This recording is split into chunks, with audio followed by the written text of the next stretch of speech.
The council chamber was massive. Thousands of alien representatives filled the curved seats that rose up like a giant bowl. In the center, on a small platform that floated in the air, Captain Jiho stood alone.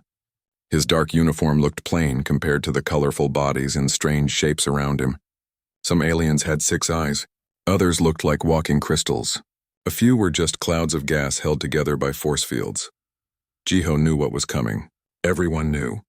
The vote had been decided weeks ago in private meetings and secret deals. This public gathering was just for show. The galaxy wanted to make an example of humanity. Ambassador Yuna sat in the Earth delegation box, her face calm but her hands gripped tight on the armrests. She had fought for 3 months to stop this. She had made deals, offered compromises, and begged for understanding. Nothing worked. The other species had made up their minds. Humans were too dangerous, too unpredictable, too different. The speaker, a tall being covered in blue feathers, raised 4 of its arms. The chamber fell silent. We vote now on Resolution 4477, the exile of species Terra-Human from Galactic Council space. All members may cast their vote.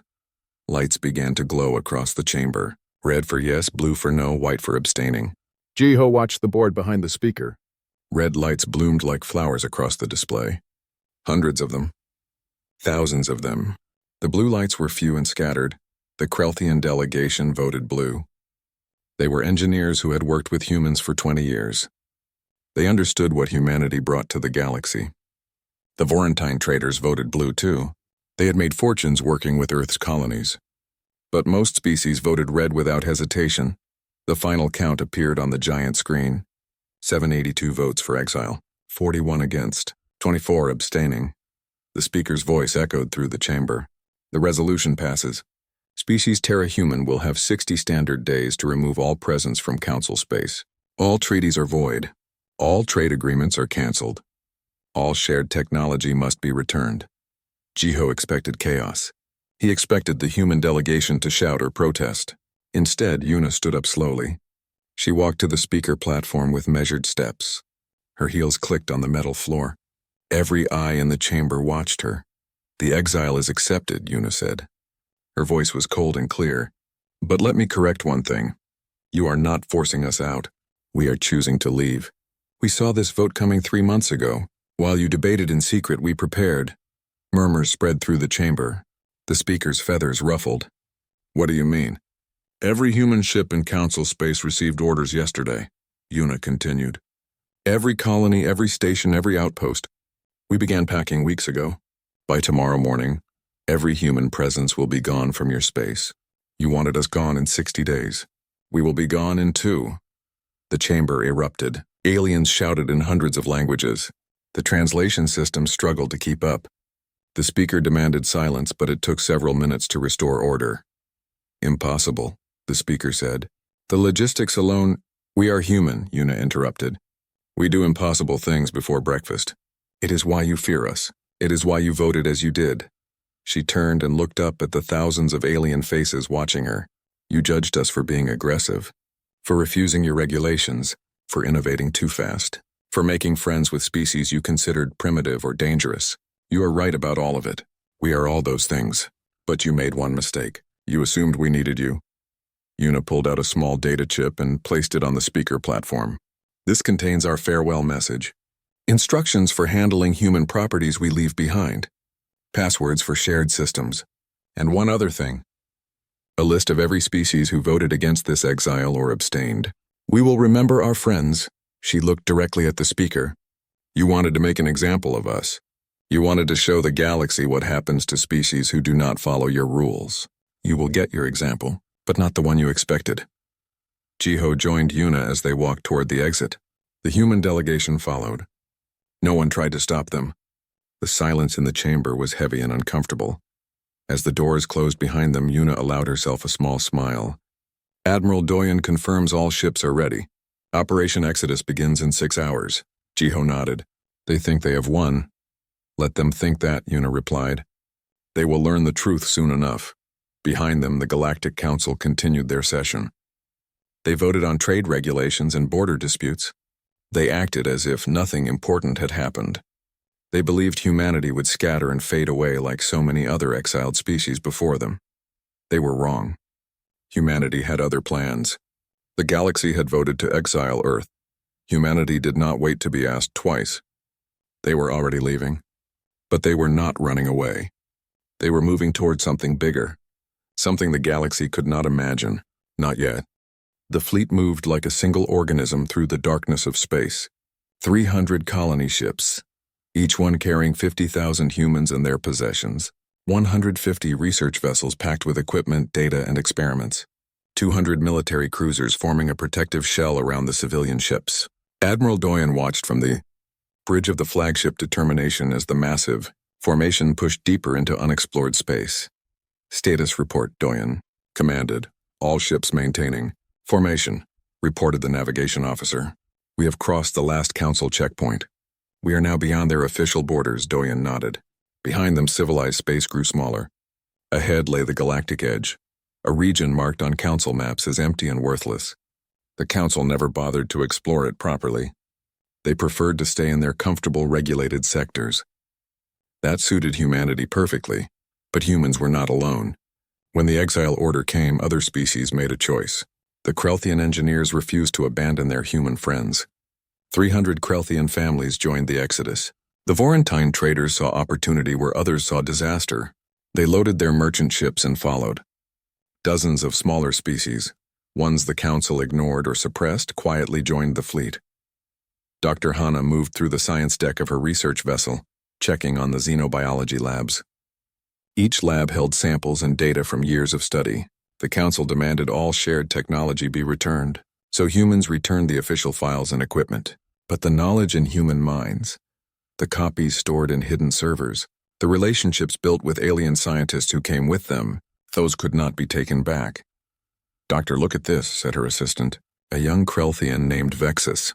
His 6 fingers danced over the holographic display. "I combined our neural mapping technique with your protein analysis method. The results are incredible," Hanna smiled. This was the magic that happened when species worked together without bureaucratic interference. The council had rules about which species could share which technologies. Forms to fill out, committees to approve every collaboration. Now with those chains broken, real work could begin. "Document everything," Hanna said. "We are building something new. Every discovery matters." Several decks below, Chief Engineer Minho supervised the transformation of cargo vessels into mobile research stations. Hundreds of workers, human and alien, welded new sections onto ships while in flight. It should have been impossible. Council safety regulations would never allow it. But humanity left council regulations behind along with council space. "The fusion of human speed and Krelthian precision is working well," Minho said to his deputy. "We are ahead of schedule. These stations will be operational before we reach the settlement zone." The deputy checked her tablet. "Captain Nari reports the medical ships are also complete. We have enough hospital capacity for 5 million now." "Good. We will need it. The settlement zone will be harsh." At the edge of the fleet, a small council patrol ship followed at a distance. It had been tracking them for 3 days. Lieutenant Vex, a Peltharian officer, stared at his long-range sensors. His superior officers ordered him to monitor the human exodus and report any suspicious activity. But what Vex saw confused him. The humans were not fleeing in panic. They moved with purpose and organization. Ships constantly exchanged crew members. Cargo transferred between vessels while traveling at faster-than-light speeds. Construction continued nonstop. The fleet was not just moving. It was evolving. Vex recorded his observations and sent them back to Council Intelligence. He added a personal note to his report. Recommendation: these humans are not retreating. They are preparing for something. Advise continued monitoring and caution. Weeks passed. The fleet traveled beyond the last mapped stars. They entered a region of space dense with young star systems and untouched resources. Admiral Doyen called a meeting of all ship captains. Over 600 faces appeared on the communication screens, a mix of humans and their allied species. "We have reached the settlement zone," Doyen announced. "Survey teams have identified 47 habitable worlds, 200 mining-capable asteroids, and 33 gas giants suitable for fuel harvesting. This will be our new home," a Vorentine captain spoke up. "What do we call this place?" Doyen glanced at Yuna, who had joined the meeting. She smiled and said, "Freestar Region. Because every being here chose freedom over the Council's cage." Cheers erupted across the communication channels, but Doyen raised his hand for silence. We have work to do, real work. The Council believes we will struggle to survive out here. They expect us to come back begging for readmission. We will prove them wrong. We will build something they cannot imagine. The fleet dispersed to their assigned positions. Colony ships descended toward planets with blue skies and green oceans. Mining vessels headed for asteroid belts rich with rare minerals. Research stations positioned themselves near interesting cosmic phenomena. And around the entire region, military ships began deploying a network of satellites and sensors. Stealth technology, borrowed from Krelthian designs and improved with human innovation, made the satellites nearly invisible. FTL jammers created zones of disrupted space that made navigation difficult for outsiders. Gravitational anomaly generators produced false readings that would confuse any mapping attempts. Humanity was building a wall, not to keep themselves in, but to keep others out until they were ready. On the bridge of his patrol ship, Lieutenant Vex watched his sensors go dark. The human fleet simply vanished from detection. His last transmission before returning to Council space was simple and direct. They have disappeared, not destroyed, not scattered. Disappeared on purpose. I recommend we leave them alone. Whatever they are building out there, they do not want visitors. We should respect that. They are not running away. They are preparing for something. The message reached Council headquarters. It was filed away and largely ignored. The Council had bigger concerns than a group of exiled troublemakers hiding in empty space. That was their second mistake. The first was exiling humanity. They would pay for both. 6 months of silence. That was all it took for the Galactic Council to forget about humanity. Trade routes stabilized under new regulations. The bureaucracy expanded to fill the void left by human disruption. Council members congratulated themselves on their wise decision. Everything seemed perfect. Then the anomalies began. Communications Officer Sora worked at a remote listening post near the Perseus Arm. Her job was boring. She monitored automated signals, logged ship traffic, and reported anything unusual. For 3 years, nothing unusual ever happened. Then one morning her screens went dark. Not broken, not malfunctioning, just empty. The entire region where humanity had fled showed 0 signals. No navigation beacons, no communication traffic, no distress calls, nothing. It was as if a giant eraser had removed all evidence of human presence. Sora ran diagnostics on her equipment. Everything worked perfectly. She checked historical data. Human signals had been there yesterday. Now they were gone. Not fading away slowly like dying technology. Gone instantly and completely. She filed her report with Council Communications headquarters. They told her to run more diagnostics. She did. The results stayed the same. Empty space where humans should be. Counselor Tai Yang, one of the Mindari representatives who voted against exile, paid attention to Sora's reports. He had known humans personally, worked with them on trade negotiations. They were many things, but they were never quiet. Silence from humanity meant something was happening. Taeyang requested permission to investigate. The Council denied it. They had more important matters to discuss. New tax codes, cargo inspection protocols, the proper format for diplomatic correspondence. The machinery of government ground forward, and everyone pretended the human problem was solved. But Taeyang was not everyone. He used his personal funds to hire independent scouts. Small ships with experienced crews who knew how to be discreet. They entered the region where humanity had vanished. 2 ships never returned. 3 more came back with damaged sensors and confused crews. They reported gravitational anomalies that appeared and disappeared without warning. FTL fields that collapsed for no reason. Navigation systems that showed false readings. One captain swore he saw a massive structure that looked like a station. But when he approached, his sensors showed only empty space. They have hidden themselves, Taeyang said during a private meeting with other sympathetic counselors. They have technology that makes them invisible to our instruments. Impossible, said a Thraxian counselor. Such technology would require breakthroughs in multiple fields. They have only been gone 6 months. Then explain the communications blackout. Explain the sensor anomalies. Explain why our ships cannot navigate that region. The Thraxian had no answer. None of them did. Taeyang returned to his office after the meeting and found a data package waiting in his secure inbox. No sender identification, no trace of where it came from. Just a simple message. For those who still believe in freedom, inside the package were coordinates, star charts showing systems that did not appear in Council databases, technical specifications for devices he did not recognize, and an invitation written in simple words. The door is open for friends. Come visit when you are ready. Taeyang stared at the information for a long time. This was evidence of what humanity was building. They were offering him a glimpse behind their curtain. But taking that glimpse would mean betraying the Council. It would mean choosing sides. He thought about the Exile vote, about how the Council had abandoned basic fairness to remove a species they feared, about how regulations now choked progress in every field, about how the galaxy had become smaller and more controlled since humans left. Taeyang copied the data package to a secure drive and began making travel arrangements. Meanwhile, the Council's concerns grew. Not just communications blackouts, but trade disruptions. Ships that used to cut through the Perseus arm now had to take longer routes. Valuable surveying expeditions could not enter the region. The Council had declared it off-limits due to the unexplained hazards, but that just meant lost opportunities and increased costs. The Speaker called for a formal investigation. The Council voted to send a full survey fleet, 20 ships equipped with advanced sensors and military escorts. They would map the region, identify the hazards, and establish Council presence. The fleet departed with great ceremony. News agencies broadcast their launch. The Council issued statements about bringing order to chaos. It would be a show of strength and capability. The fleet reached the edge of the Forbidden Zone and activated all sensors. They detected the satellite network immediately. Hundreds of devices in perfect geometric patterns, creating an artificial barrier around a space larger than any single Council member's territory. Impressive, the fleet commander said, but not impenetrable. Proceed forward. The ships moved into the satellite network. For 5 minutes, everything worked normally.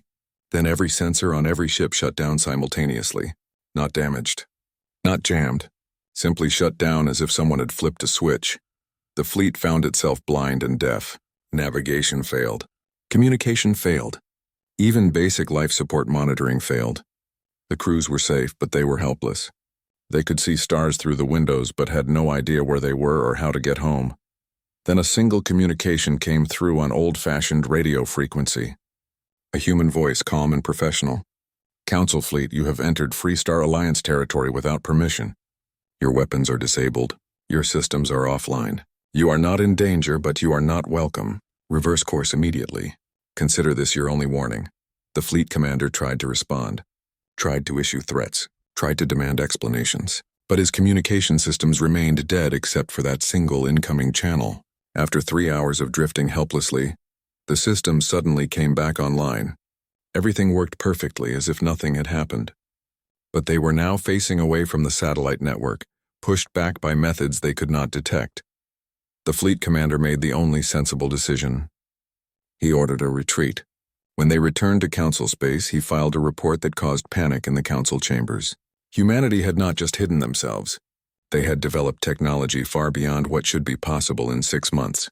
They had the capability to disable Council ships without firing a shot. The Council immediately classified the report. They could not let this information spread. It would cause fear and destabilize their authority. But secrets had a way of leaking, especially when thousands of crew members experienced the same terrifying incident.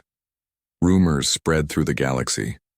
Stories about human ghost ships, tales of invisible walls in space, legends about technology that worked like magic. Most species dismissed these stories as nonsense, but some species listened carefully. They remembered how humans had been exiled for innovation and aggression. They wondered what humans had built with 6 months of freedom. In his quarters on the Mendari homeworld, Counselor Taeyang made his decision.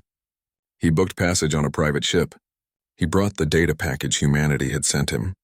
He was going to accept their invitation. He was going to see what existed behind the curtain. Because while the Council tried to pretend everything was normal, Taeyang understood the truth. Humanity had not run away to hide.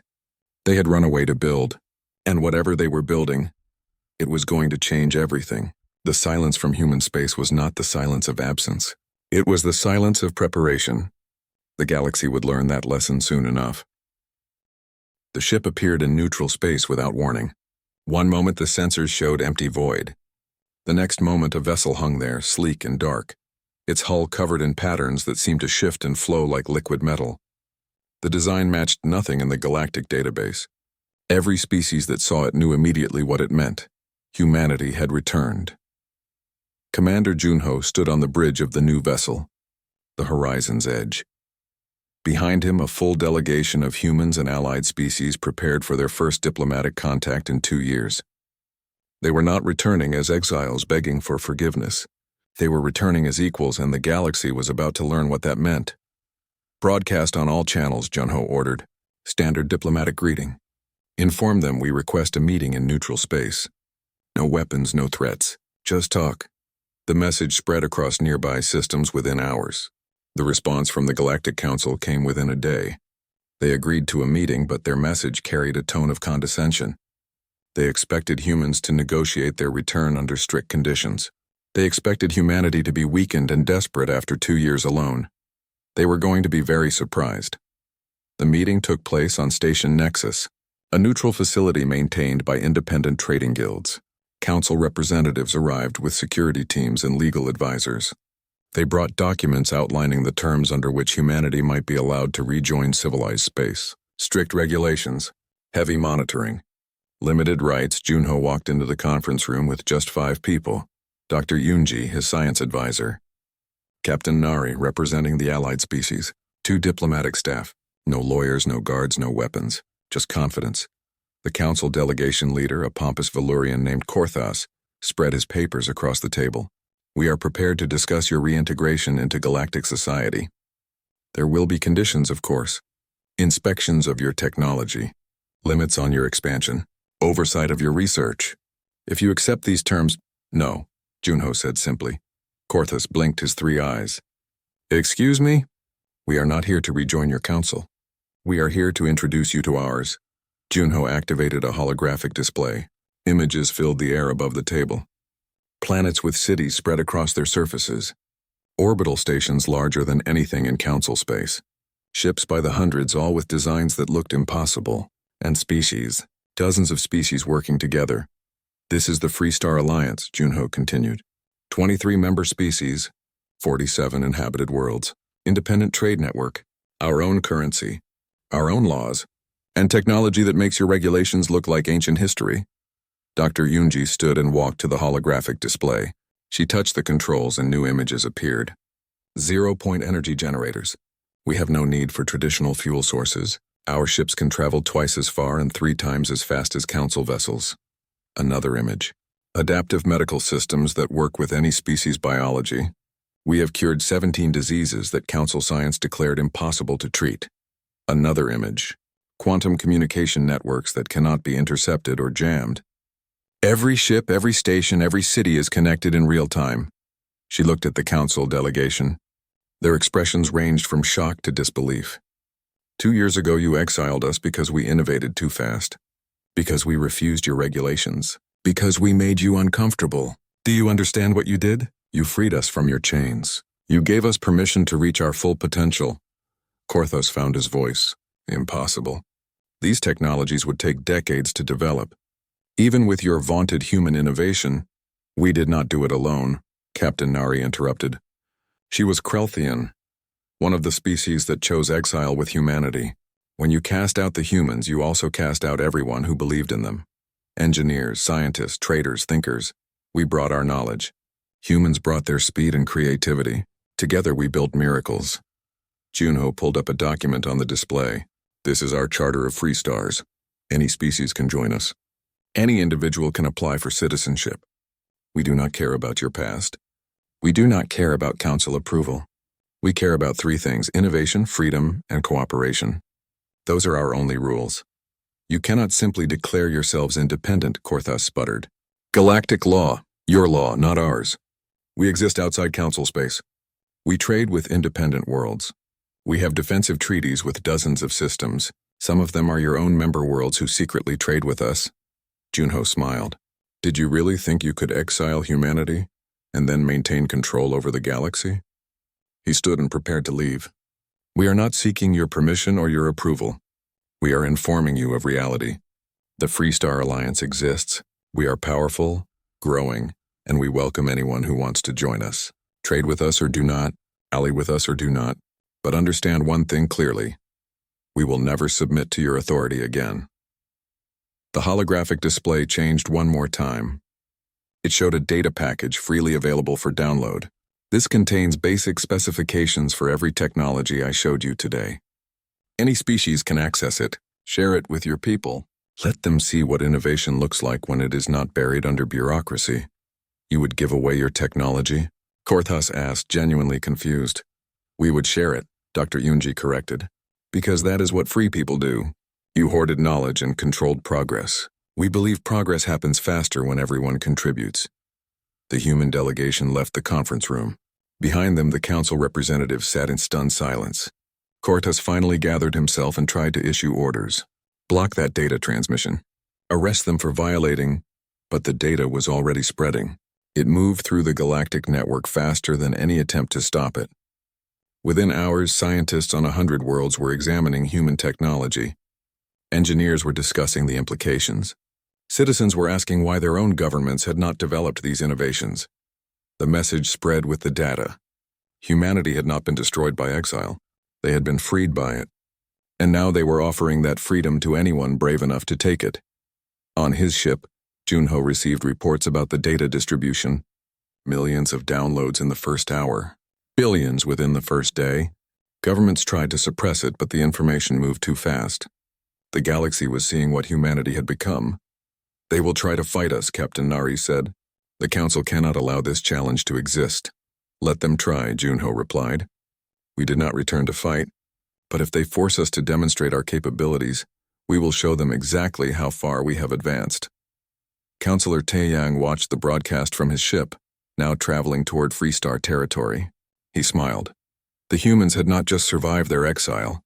They had thrived, and now they were giving the galaxy a choice: remain under the Council's control, or join the humans in freedom. The galaxy was about to learn which option more people would choose. And the Council was about to learn that exiling humanity was not just a mistake, it was the beginning of their end. The Freestar Alliance had arrived, and nothing would ever be the same. The council chamber erupted in chaos. Representatives shouted in dozens of languages. The translation system struggled to keep up. Emergency sessions were called. The carefully controlled order of galactic government was crumbling. Within 3 weeks of Junho's broadcast, 17 council member worlds formally petitioned to leave. They wanted to join the Freestar Alliance. Dozens more sent secret communications asking about membership requirements. The Mindari, led by Councillor Taeyang, who had now seen Freestar technology firsthand, announced their departure from the council with a simple statement: "We choose progress over stagnation."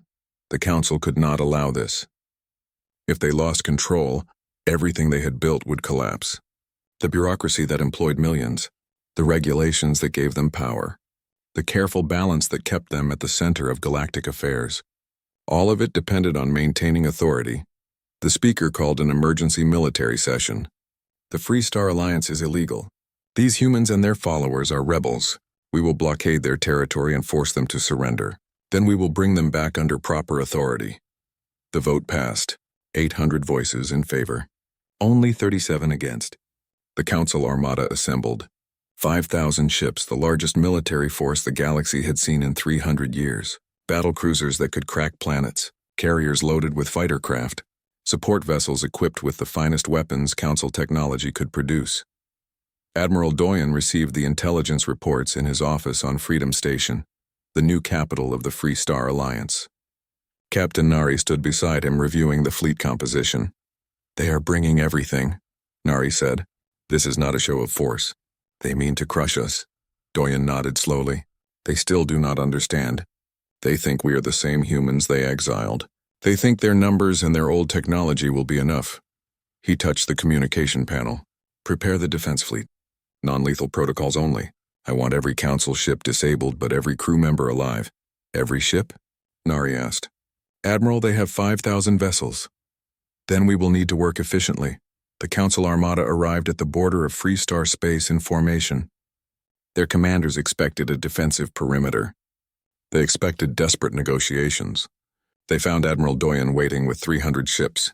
The numerical advantage was obvious. 16-1 in the Council's favor. The Council Fleet Commander, a Thraxian general named Vexthor, opened communications. Freestar vessels, you are ordered to stand down. Surrender immediately and accept Council authority. This is your only warning. Doyen's face appeared on the view screens. He looked calm, almost amused. General, you are about to make a terrible mistake. Turn your fleet around. Go home. There does not need to be violence today. You are outnumbered 16-1. Vexthor replied. Surrender now or be destroyed. Very well, Doyen said quietly. You were warned. The battle lasted 8 minutes. Free starships moved like nothing the Council forces had ever seen. They flickered in and out of FTL in microsecond bursts, appearing behind enemy formations before the Council ships could react. Their weapons did not destroy. They disabled. Precision strikes that shut down engines, weapon systems, and shields, but left life support and crew quarters untouched. Council ships that tried to return fire found their targeting systems confused. The Freestar vessels appeared in 3 places at once on sensors. When missiles launched, the human ships simply vanished and reappeared elsewhere. The coordination was perfect. 300 ships moved like a single organism, each one supporting the others. Vexthor watched in growing horror as his fleet fell apart. Ship after ship went dark, drifting helplessly in space. His own weapons officer shouted, General, our targeting computer is locked out. I cannot fire. Override it manually. Vexthor ordered. I am trying. The system does not respond to any command. Then Doyen's voice came through the communication system again. General, your fleet is disabled. Your crews are safe. In approximately 3 hours, our recovery ships will arrive to provide supplies and assistance. You will find medical care, food, and temporary power generators. Your people will be comfortable while you wait for rescue. This is impossible, Vexthor whispered. This is progress. Doyen corrected. This is what happens when innovation is not chained by regulations. 2 years ago, we were your equals. Now we are 2 decades ahead of you, and we accomplished it without killing a single being today. Remember that when you report to your superiors. The communication cut off. The Freestar fleet vanished as quickly as it appeared, leaving 5,000 disabled Council ships floating in space. True to Doyen's word, recovery ships arrived 3 hours later. Human and allied crews boarded every Council vessel. They brought medical supplies, food packages, and portable power generators. They treated wounded, repaired life support systems, and made sure everyone was safe. Captain Nari led one of the recovery teams. She boarded a Council cruiser where the crew sat in stunned silence. No one will be harmed, she announced. We are here to help. Your rescue fleet is already on its way. They will arrive in 2 days. The Council ship captain stared at her. You destroyed our fleet and now you help us? I do not understand. We did not destroy anything, Nari corrected. We disabled your weapons, not your lives. There is a difference. We are not your enemies. Your leaders made us opponents. We would rather be friends. She handed the captain a data storage device. This contains footage of the battle from multiple angles. Show it to your people. Show them that we could have killed everyone, but we chose mercy. Show them that progress and compassion can exist together. Similar scenes played out across the disabled fleet. Freestar personnel helping Council crews, former enemies sharing food and conversation, and everywhere the same data package being distributed. Evidence of the battle, proof of human capabilities, and most importantly, proof that humanity chose not to kill. When Council rescue ships arrived 2 days later, they found their fleet intact but humbled. Every crew member had been treated well, and every crew member carried stories about human technology, human mercy, and human strength. The propaganda war began immediately. Council leadership tried to spin the battle as a draw. They claimed their ships had simply malfunctioned. But the crews told a different story. News agencies, especially independent ones, obtained the battle footage. Within days, the entire galaxy had seen what happened. They watched 300 ships defeat 5,000 without firing a single lethal shot. Public opinion shifted dramatically. The Council had portrayed humans as dangerous aggressors. But the battle showed something different. It showed restraint. It showed mercy. It showed that humanity had power but chose not to abuse it. Protests erupted on Council worlds. Citizens demanded answers. Why was their military so outdated? Why had they exiled the species that could have helped them advance? Why were they fighting people who chose mercy over massacre? More worlds announced their intention to leave the Council. More species applied for membership in the Free Star Alliance. The trickle became a flood. 15% of Council space declared independence within 3 months. Not an overwhelming majority, but enough to create a crisis. The Council called another emergency session. This time there was no easy confidence. No assumptions of superiority. They had learned a hard lesson. Humanity was not the weak species they had exiled. Humanity had become something the Council could not match through force. They would need a different approach. But some Council members, the hardliners who had pushed for exile in the first place, were not ready to give up. They believed if humanity could be defeated, if the alliance could be broken, then order would return. They were wrong. But they would not learn that lesson until it was too late. The galaxy stood at a crossroads. On one side, the old order clinging desperately to control. On the other side, a new possibility built on freedom and innovation.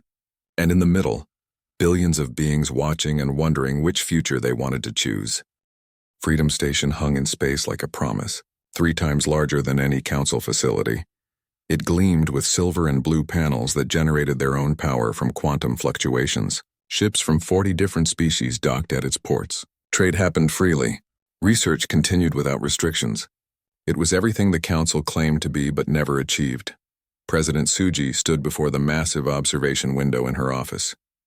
Below, shuttlecraft moved between ships like schools of fish. Above, construction crews worked on expanding the station further.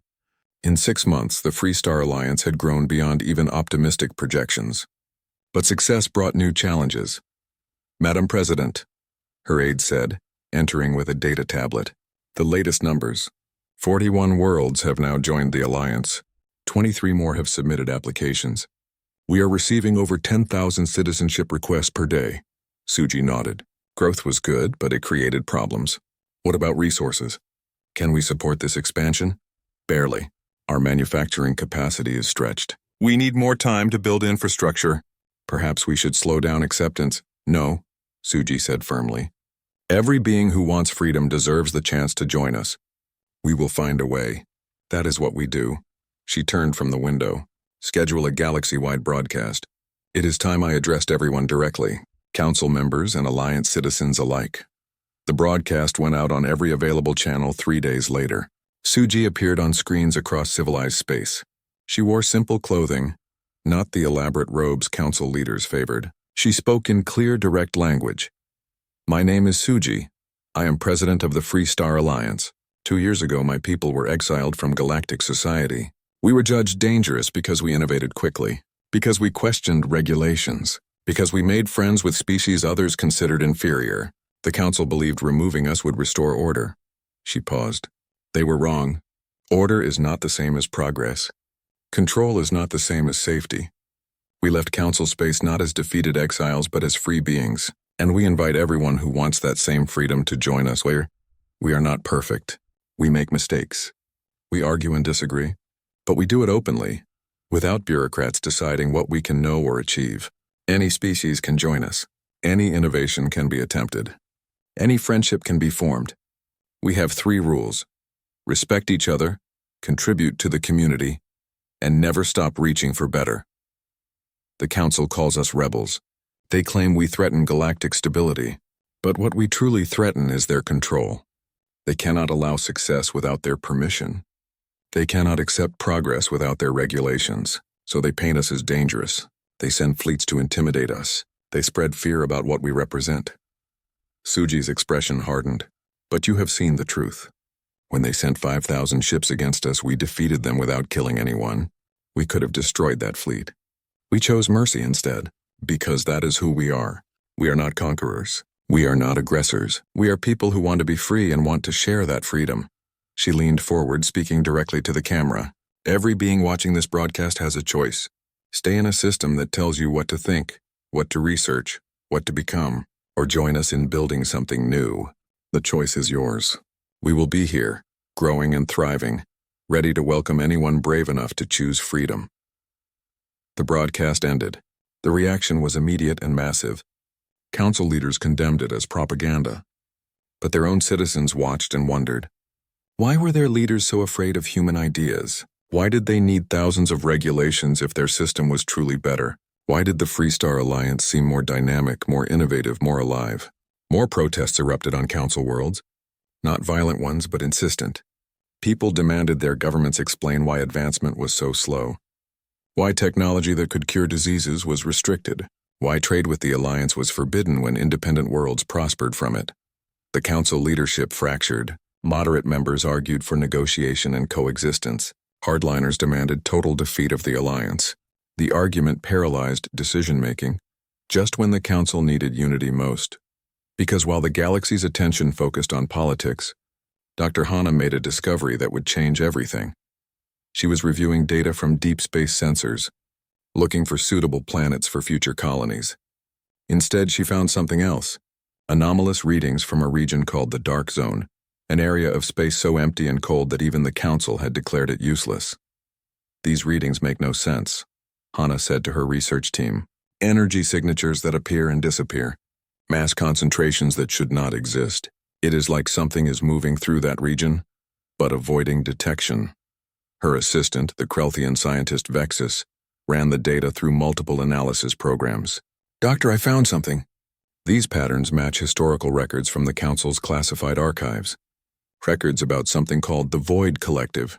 I have never heard of that, Hana said, because the Council buried the information, but I accessed it through unofficial channels. Vexus looked uncomfortable. The Void Collective was an ancient machine intelligence that consumed entire civilizations. It destroyed the precursor species that existed before the current galactic community. The Council found evidence of it decades ago. They have been preparing for its return. Hana felt cold. Why did they hide this information? Because they were afraid. Afraid that knowledge of an unstoppable threat would cause panic. So they prepared in secret, built weapons and classified facilities, and hoped it would never return. Vexus pulled up more data, but these readings suggest it is coming back, and the Council's preparations may not be enough. Hana immediately contacted President Suji. Within an hour, Admiral Doyen joined the meeting. They reviewed the evidence together. If this is true, Doyen said slowly, then we face a threat far greater than any political dispute. The Void Collective will not care about Council or Alliance. It will consume everything. Should we warn the Council? Suji asked. They already know, Hana replied. Their classified archives contain detailed information about the threat. They have been preparing for years, but their weapons are designed for conventional warfare. The Void Collective is something else entirely, something that adapts and evolves. Doyen stood and walked to the view screen showing the Dark Zone readings. We need to know more. We need to send an expedition to investigate these anomalies, and we need to prepare for the possibility that humanity and the Council must work together, whether they want to or not. The Council will never accept our help, Suji said. They would rather face destruction than admit they need us. Then we must be ready to help them anyway, Doyen replied. Because that is what defines us. We do not abandon people to die, even people who exiled us. The meeting adjourned. Orders went out to prepare deep space expeditions. Research teams began studying everything known about the precursor civilization and their destruction. Military units started training for combat against an enemy that could not be defeated by conventional means.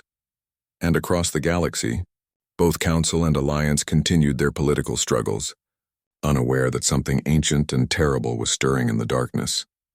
The Void Collective had been dormant for thousands of years.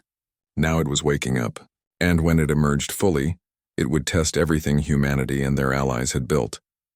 The galaxy stood divided between two philosophies of government, but soon they would need to unite against a threat that cared nothing for politics or freedom or control. It cared only about consumption and expansion. The question was whether the Council and Alliance could put aside their differences before it was too late. That answer would come soon enough. The readings from the Dark Zone were growing stronger. The Void Collective was approaching, and the galaxy's time to prepare was running out. The distress signals came all at once. Hundreds of them, entire star systems screaming for help as something tore through their defenses like paper. The Void Collective had emerged from dark space, and it was everything the ancient records warned about. The first wave hit 3 Council border worlds. Machine swarms appeared without warning. Billions of small craft that moved with perfect coordination. They consumed everything. Ships, stations, even orbital satellites. Within hours, thriving worlds became empty husks, surrounded by growing clouds of machines that fed on metal and energy. Council military forces responded. They sent battle fleets equipped with their best weapons. The fleets lasted 17 minutes before being consumed. The machines adapted to every weapon type instantly. Energy weapons fed them power. Kinetic weapons provided raw materials. Even nuclear weapons just gave them more energy to grow. Panic spread through Council space. The threat they had prepared for in secret was here, and their preparations were worthless. On Freedom Station, the Alliance leadership gathered in emergency session. The debate was fierce. They watched the destruction unfold on view screens, seeing thousands die as worlds fell to the machine swarms. Commander Junho spoke first. The Council exiled us. They sent fleets against us. They have done everything possible to destroy what we built. Why should we risk our people to save them? Because people are dying, Captain Nari replied. Not council leaders, not politicians, regular people who had no voice in the exile vote, children, families, innocent beings who did not choose this conflict. Admiral Doyon remained silent, letting the debate flow. Other voices joined. Some argued for isolation. The Alliance was safe behind their defensive network. Let the Council face the consequences of their own arrogance. Others argued for limited assistance. Help evacuate civilians, but let the Council fight their own battle. Then Captain Jiho stood. He was the one who had stood before the Council during the exile vote. The one who had represented humanity at their lowest moment. Everyone fell silent to hear him speak. They judged us for our nature, Jiho said quietly. They called us aggressive, dangerous, unpredictable. They were right about what we are. We are all those things. But they were wrong about what those traits mean. He looked around the room at faces both human and alien. We are aggressive in pursuing what is right. We are dangerous to threats against innocent life. We are unpredictable because we do not follow the safe, easy path. They exiled us because they feared our nature. Now is when we show them what our nature truly means. He turned to Doyon. We do not abandon people to die. That is not who we are. It never was. The Council made a mistake when they exiled us. We will not make the same mistake by abandoning them. President Suji stood. Vote. All in favor of mobilizing to assist Council space against the Void Collective? Every hand rose. Not just human hands, but Krelthian, Vorantine, Mandari, and 40 other species. The Free Star Alliance voted unanimously to save their enemies, Admiral, Suji said. Mobilize everything. This is not a limited deployment. This is total war. Bring every ship, every weapon, every innovation we have developed. We are going to show the galaxy what happens when free people fight for each other. The Alliance fleet moved out within 8 hours. 300 ships became 3,000, as every available vessel joined the formation. Research ships retrofitted with new weapons. Cargo haulers equipped with shield generators. Even civilian craft volunteered to carry supplies and evacuate refugees. They arrived at the Council border to find chaos. Worlds burning, refugees fleeing in every direction, and Council fleets fighting desperately against an enemy they could not defeat. The machine swarms adapted to every tactic, learned from every engagement, and grew stronger with each victory. Admiral Doyon opened communications to the Council Military Command. This is Admiral Doyon of the Free Star Alliance. We are here to help, transmitting tactical data now. The Council Commander, Admiral Vexthor, who had led the failed blockade attempt, appeared on screen. His expression showed shame and desperation. Admiral Doyon, after everything, why are you here? Because it is the right thing to do, Doyon replied simply. Now let us coordinate. Your forces are brave, but your weapons are ineffective. We have technology that might work. Will you accept our assistance? Vexthor hesitated only a moment. Pride was worthless when worlds were dying. We accept. Command codes are being transmitted. What do you need? Keep your fleets between the swarms and the civilian populations. Buy us time. We have a weapon that should disrupt the Void Collective's coordination. But we need to deploy it carefully. The combined fleets went into action. Council ships formed defensive perimeters, their crews fighting with desperate courage. Alliance ships moved through the formations, targeting the machine swarms with weapons designed specifically for this enemy. Dr. Hana had spent 2 weeks developing the fracture drive based on analysis of the ancient precursor data. It generated a quantum disruption field that broke the coordination between individual machines. The swarms relied on instantaneous communication to operate as one entity. The fracture drive severed those connections. The first test worked. A cluster of Alliance ships activated their fracture drives simultaneously. The machine swarm attacking a colony world suddenly lost coordination. Individual machines drifted aimlessly, unable to communicate or adapt. Council weapons that had been useless before could now destroy the disconnected machines. "It works," Vexthor reported. "The swarm is breaking apart."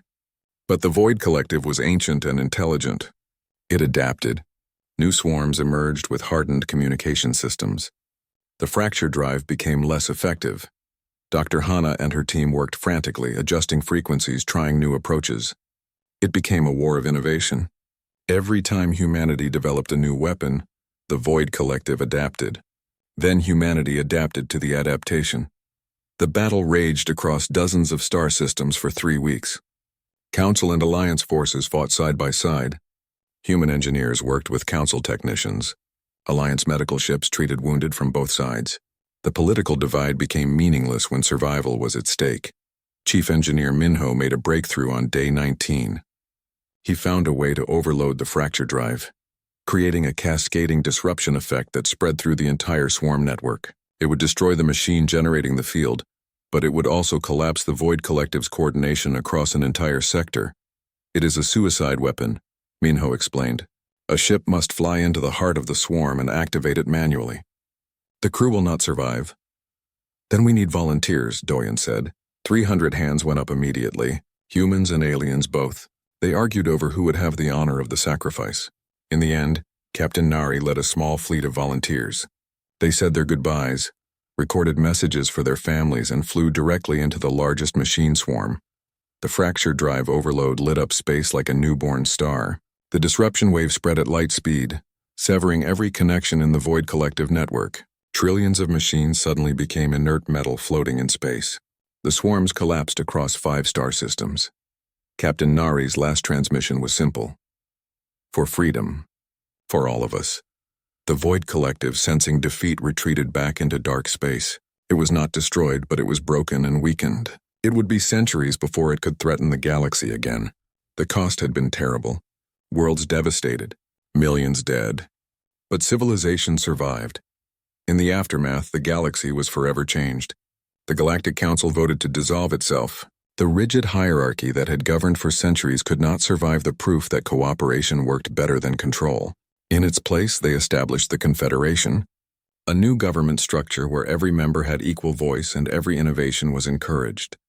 Chancellor Vorth, who had led the Exile vote against humanity, stood before the first Confederation Assembly. "We were wrong," he said simply. "We exiled humanity because we feared their nature. We should have celebrated it. They saved us not despite being exiled, but because of who they are." They did not wait to be asked. They simply did what was right. President Tsuji accepted a leadership position in the new Confederation, but insisted it be shared equally among representatives from former Council and Alliance worlds. Captain Jiho, now promoted to Admiral, oversaw the reconstruction efforts across both regions. 1 year after the battle, a memorial station was constructed in the system where Captain Nari made her sacrifice. It bore a simple inscription in every galactic language. They fought for freedom. They died for everyone. Admiral Jiho stood before that memorial, watching reconstruction ships work alongside vessels from 100 species. A young reporter approached him, asking the question that everyone wanted to know. "Admiral, the Council voted to exile Earth. Your people could have let them face the Void Collective alone. Why did humanity choose to save those who cast you out?" Jiho looked at the memorial, thinking of Nari and all the others who gave everything. "Because when we left, we proved we did not need them. When we came back, we proved we were better than they feared. The galaxy voted to exile Earth because they thought we were dangerous. We showed them that being dangerous is not the same as being evil. Sometimes the most dangerous thing you can do is choose mercy. When